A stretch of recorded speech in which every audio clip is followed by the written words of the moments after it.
It's our purpose to bring to bear the principle of common sense and rational discussion to the issues of our day. America was created at a time of great turmoil, tremendous disagreements, anger, hatred. There was a book written in 1776 that guided much of the discipline of thinking that brought to us the discovery of our freedoms, of our God-given freedoms. It was Thomas Paine's Common Sense, written in 1776, one of the first American bestsellers, in which Thomas Paine explained by rational principles the reason why these small colonies felt the necessity to separate from the gigantic Kingdom of England and the King of England. He explained their inherent desire for liberty, freedom of religion, freedom of speech, and he explained it in ways that were understandable to the people, to all the people, not just to the educated upper class.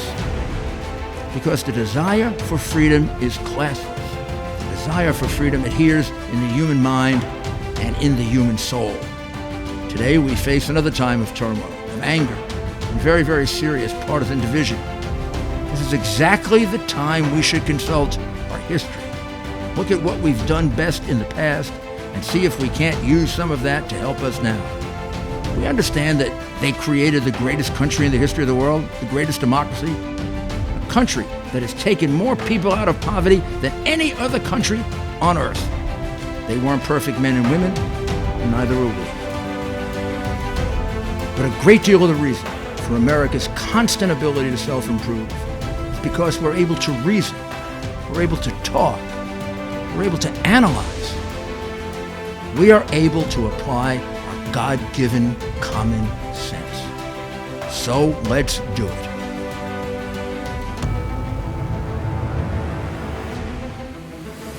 Welcome to Rudy Giuliani's Common Sense. This episode is, for me, a very frustrating one because it indicates that our government doesn't seem to care about taxpayer money and large amounts of it. A couple of months ago, and then a few weeks ago again, I emphasized that there is altogether $5 billion in unaccounted for foreign aid that went to the Ukraine in a 3-year period during the Obama administration. $3 billion at least of that money, at least, is American money. Well, the Obamas covered it up for a couple of years. It finally was given to me in December of last year, and I put it out immediately. That was the response of our deep state, or non-state, or whatever you want to call it. And then, a week or two ago, we did two episodes, one with Mr. Durkash and one with Mr. Teleshenko, indicating that that money was unaccounted for. Some of it was just unaccounted for. Some of it was stolen. Some of it was laundered. Some of it was part of kickbacks. Some of it was for political purposes. In fact, most of it was for political purposes, going to solely left-wing groups directed by the embassy. And so far, nobody has asked questions about it. They are covering up. They're covering up like they're covering up Biden and the enormous crimes that he committed there and the tremendous millions he took out of there. Because if you just let one piece of this open up, Mr. Teleshenko testified recently, this whole thing is going to blow up on the Democratic Party because what they were doing in Ukraine is shameful and an indication of just how corrupt the party has become. Listen to Teleshenko, just so you're reminded of it. There's a lot of people, if this case gets uncovered the real way, a lot of people are going to go down. So what does this all go to? This all goes back to a report that was issued by the Accounts Chamber. The Accounts Chamber is a semi-independent arm of the Ukrainian government that looks at waste and fraud and abuse in Ukrainian government, and I guess they have a big job because $5.3 billion was found unaccounted for, of which at least $3 billion was American money. There are a whole host of reasons for the unaccounted for. I mentioned them earlier: theft, laundering, just no records ever submitted, no evidence of the money ever reaching the place it was supposed to go to, the money being kept by an NGO and not turned over. Many reasons. There are lots of reasons There are lots of allegations, there's lots of proof, and there's no investigation. Not the fault of the Ukrainians, and this is the most shocking part of all. So I was told directly by the head of the investigation that when this report appeared, which was a shock, the Ukrainian government was nervous. The United States government might crack down on them. They began an investigation to find out, well, how much is stolen, how much is laundered, how much is unaccounted for. And in the course of that investigation, they just began it when representatives of the U.S. Embassy came to see them and said, no need to investigate. And they were backed by Ambassador Yovanovitch. And then they came back a second time and they got the message up to the top of the government, which is still the crooked Poroshenko, and the investigation was closed down.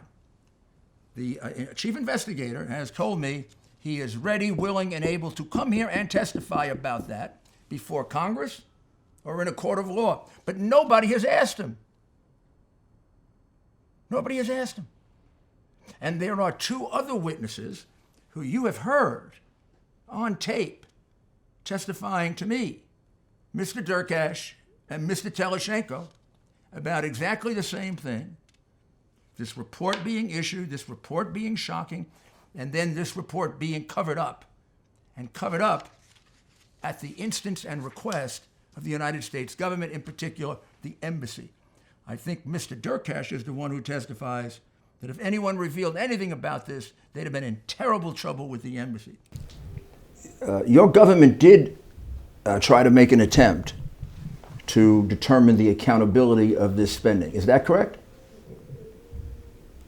What was established? В каком-то виде, the police? да, в каком-то виде. Эта история была, попытки были расследовать полицией, но когда... Yes, it is. So they tried to investigate this case during the Ukrainian police. Когда я и другие депутаты When задают he's вопросы and на other эту тему, member of parliament asking this question, никто не хочет связываться. nobody wants to looking for any response. Nobody Потому что wants все говорят, что опять to be involved in this придут investigation посольства, because everybody declare будут проблемы. we're gonna make some problem with the visa issue. We're gonna have some huge pressure from United States Embassy. And did the United States Embassy interfere in this process? Это открытая информация. Yeah, this is public information. How often did the embassy interfere and prevent any kind of investigation? Was that pretty regular?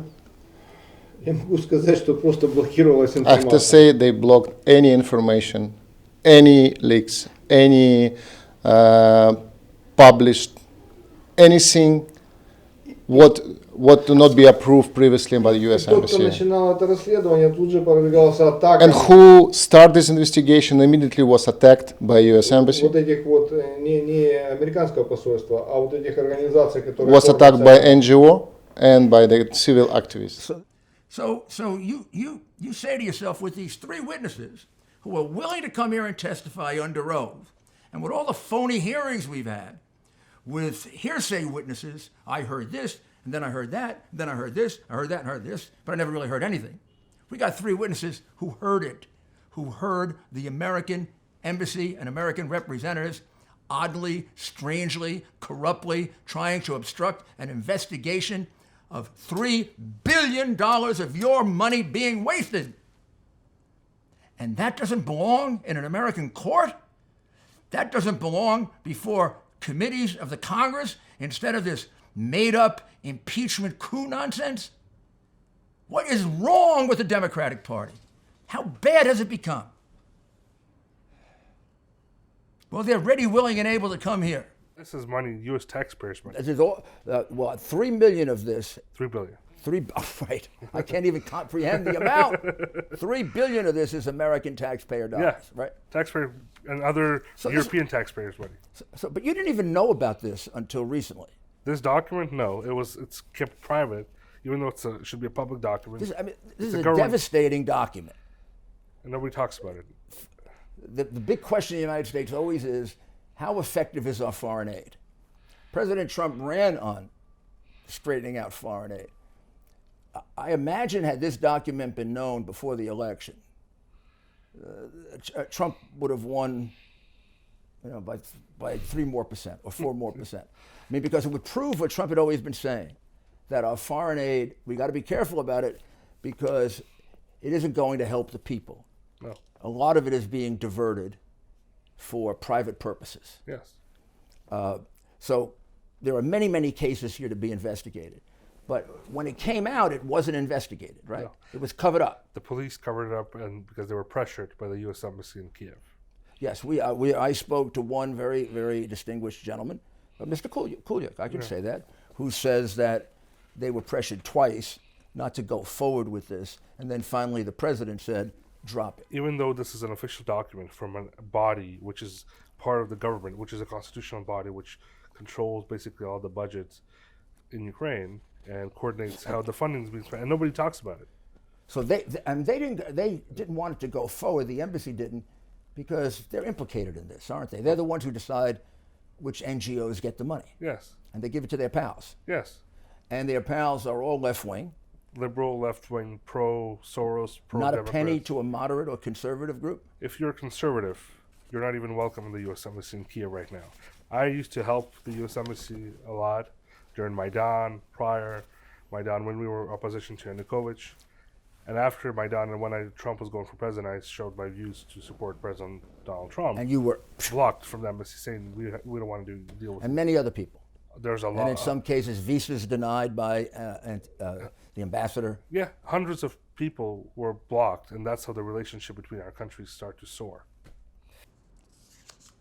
So why, you would ask yourself, why would the embassy be so intent, and the Obama people leftovers so intent on covering this up?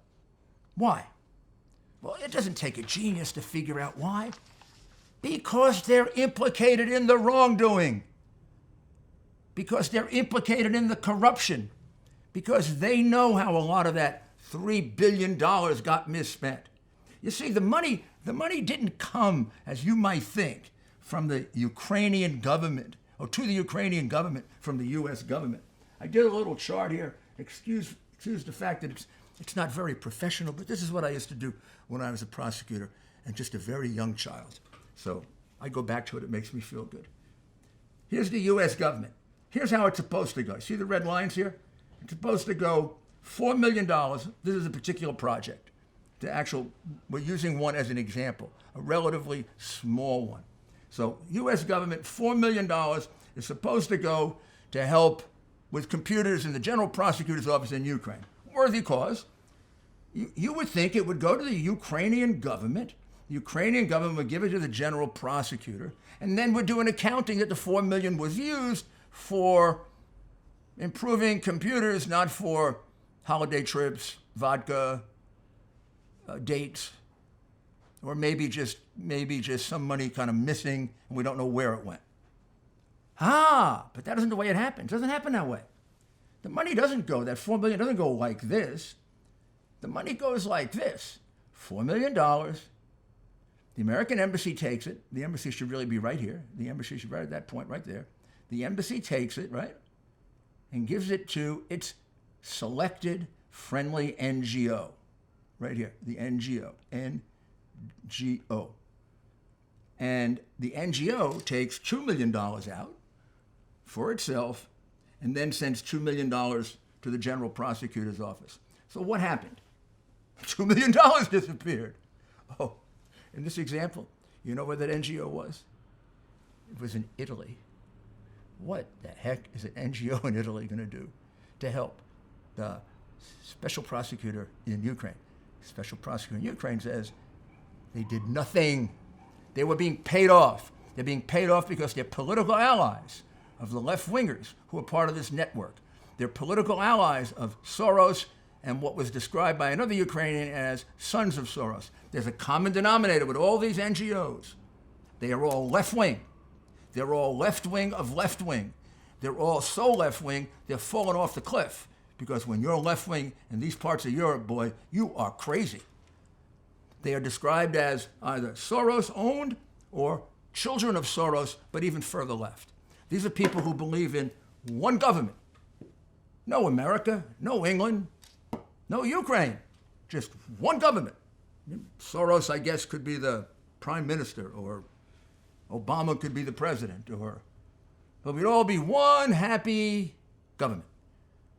And those of us who aren't happy, when you have a one government like that, usually they find some way to eliminate us.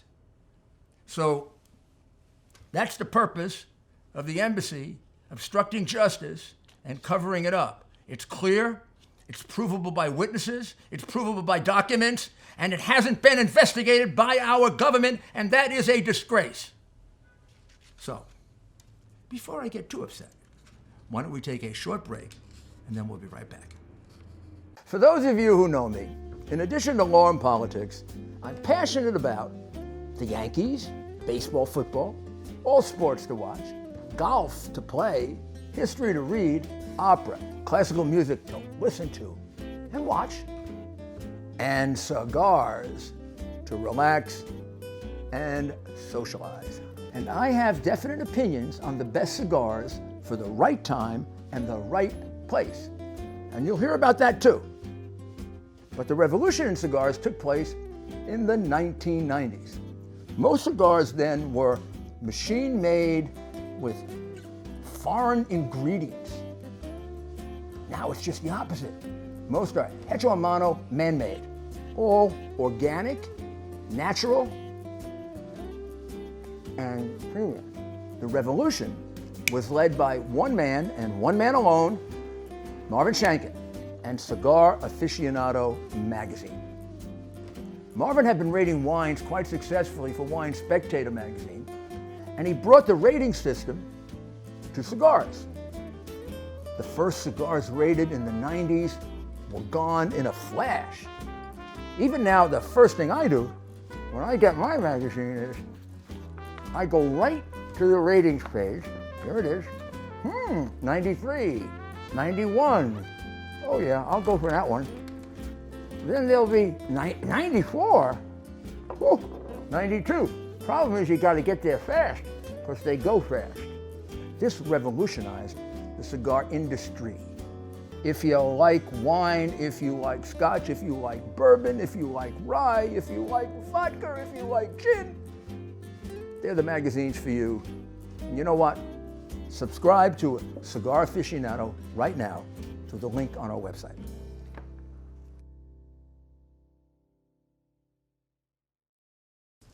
Welcome back on our trail of corruption in the Ukraine, which I'm afraid we're not going to be able to cover in the remaining time or in any amount of time. But we're going to give you an example. And the way we're going to give you an example is we're going to go to the report that we just mentioned about the $5.3 billion that's missing, and particularly the $3 billion of American money. We're going to pick out the one case that so far has resulted in criminal charges. So yes, this was covered up for 3 years, covered up by the American government who told the Ukrainians not to advertise it. But now we have a new American government, an honest one under Donald Trump rather than under Obama, who covered it up. And we have a president of the Ukraine, not the crook Poroshenko, Biden's good friend, but we have a new president who's trying to straighten things out. So he begins an investigation of this obvious fraud. And he begins with one of the more horrendous cases. And interestingly, it involves associates of George Soros and two organizations in which George Soros has invested about half the money, along with the U.S., his partner, the U.S., and George Soros has a great deal of control. So very, very simply, because we went through this in more detail in an earlier episode, I just want to remind you of it because it leads to the other ones.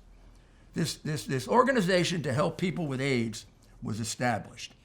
It was called the Ukrainian Network for People with AIDS. The idea was for it to advertise, publicize, and to help buy medicines.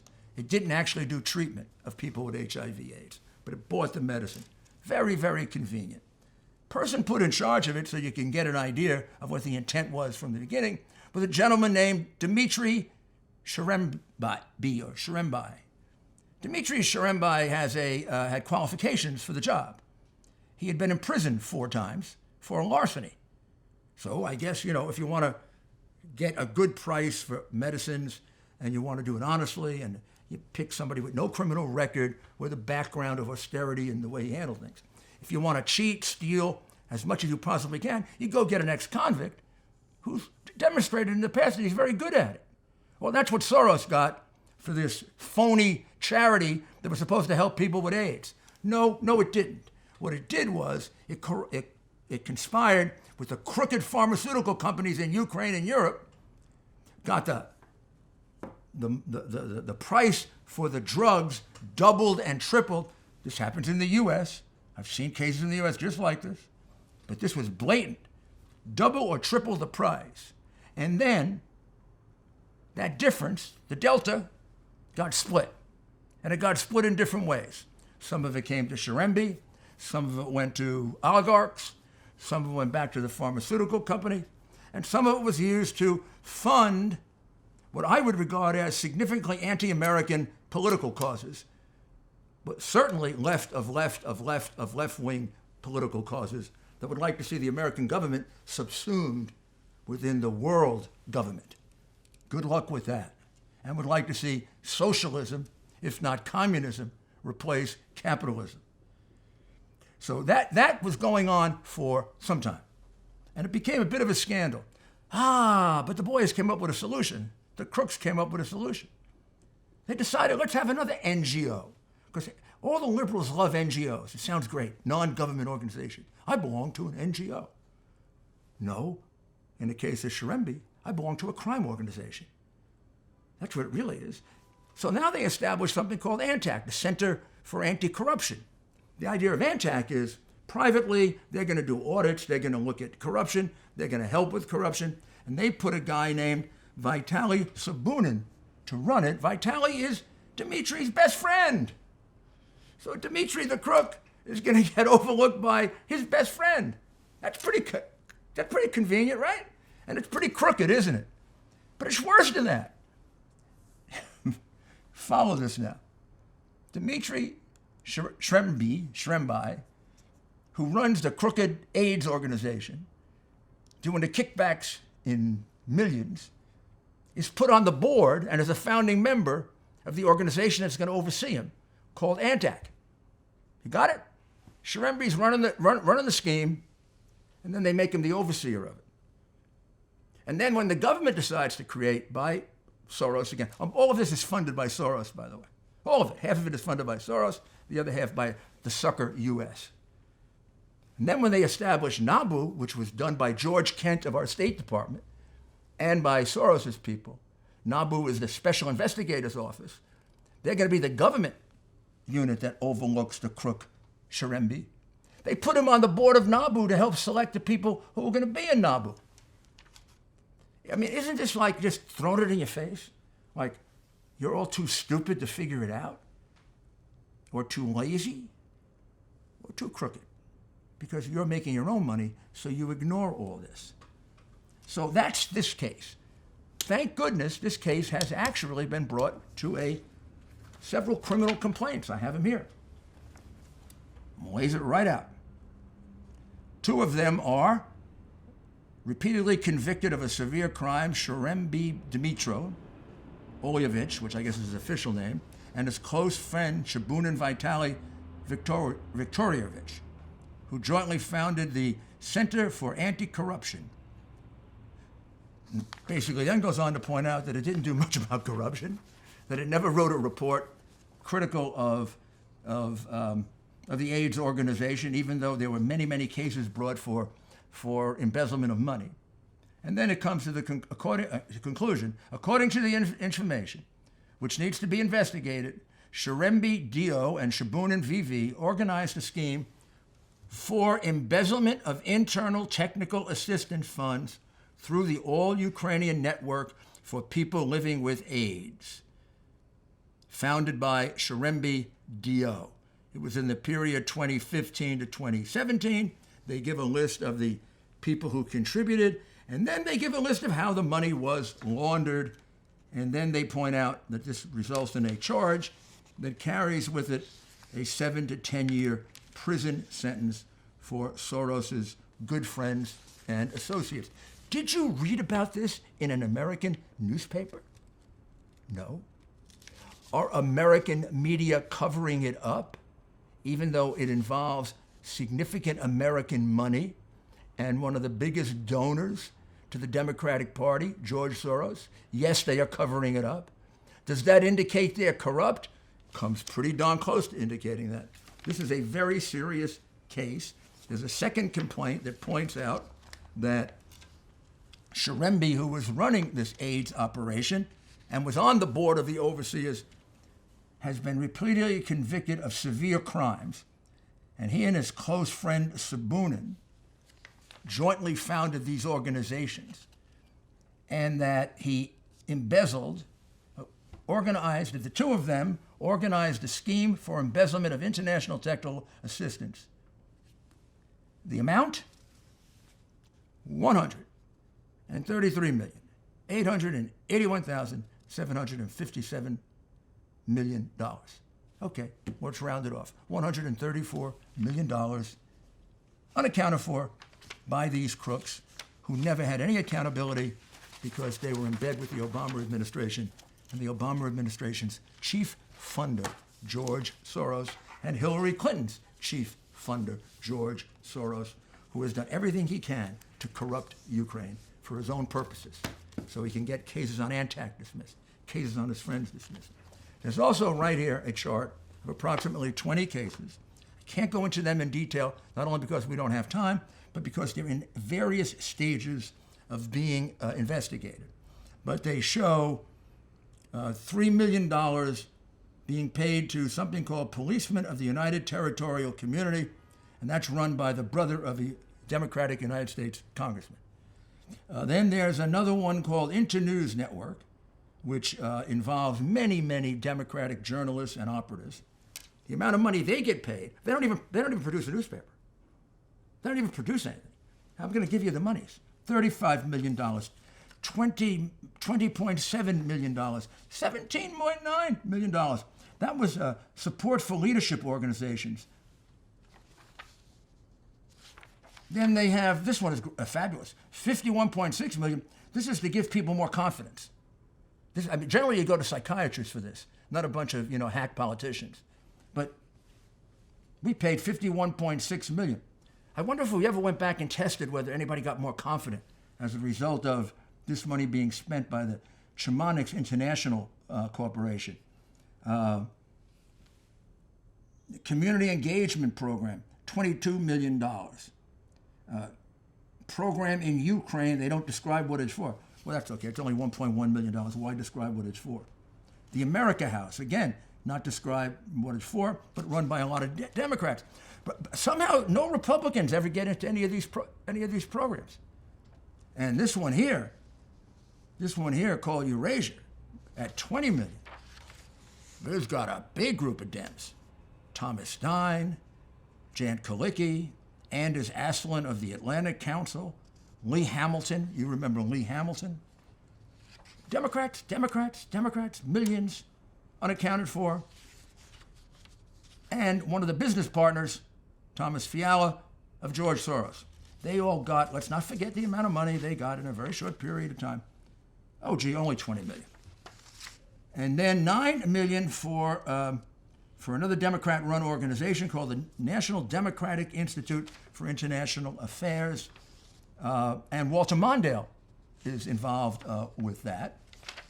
And then there's a lot of funding for the Atlantic Council, which is a very anti-Trump, anti-Republican organization. And I went through this carefully, and a couple of other people who work for Ann Esho of California and used to work for Pat Schroeder. You go on and you find Democrats, and we got about $200 million here that was distributed, including to make people happy, to improve their morale, with no test of whether their morale was improved or not. This is a joke. This is, when they investigate this, and they see all this money going just to Democrats and former Democrats and employees of Democrats for useless projects about which there never was any report.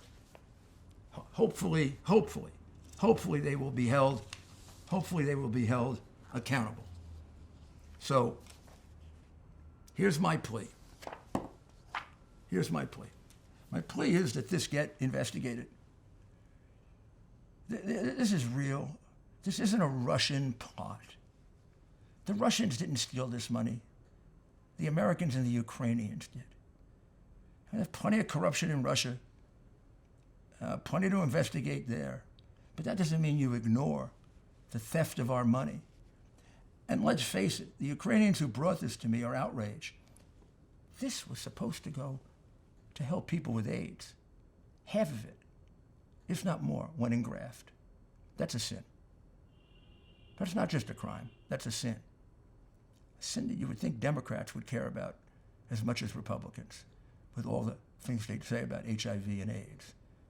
But isn't it true they've always been hypocrites? Wasn't it President Bush who gave Africa more assistance for AIDS than anyone? And I can go on with a lot of other examples. This isn't an example, this is proof. One case on its way to a 7 to 10 year conviction for Soros's pals, 20 more right behind it. And as they become appropriate to discuss publicly, we will do so. And then we have one other blockbuster case that we're working on, and we'll bring that to you as soon as we can. This one I think will really shock you, and it's going to shake up the Democratic Party like this. Bunch of weasels. They are.